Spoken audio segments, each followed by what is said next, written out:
என்னடா அது தண்ணி குடிக்க தண்ணி கேட்டா என்னடா சுவிட்ச் போர்டு வச்சிருக்கீங்க? தண்ணிக்கெல்லாம் சுவிட்ச் போர்டு வச்சிருக்கீங்க? ஏன்னா பைத்தியக்கார பையனோட யாரா நீங்களா கடை வைக்கிறீங்களே, ஒரு கடை வந்து போற கஸ்டமர்களுக்கு வந்து சுவிட்ச் போட்டு தண்ணி குடிக்க தெரியுமா?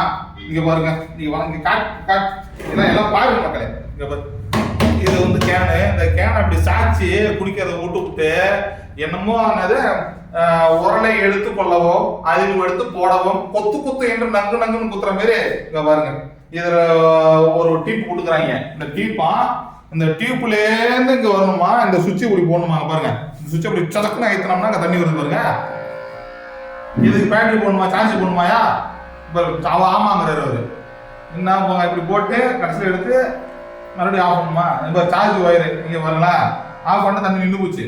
சத்த நேரத்தில் முடிஞ்சு போச்சு. இப்போ வந்து தூக்க தேவையில்ல, நிமித்த தேவையில்ல, கவுக்க தேவையில்ல, எதுவுமே தேவையில்ல. சுவிட்ச் போட்டால் தண்ணி வரும். அப்புறம் எப்போ உடம்பு குறையும்? டயாபெட்டிஸ் வரும், எல்லா வியாதியும் உங்களுக்கு வரும்டா.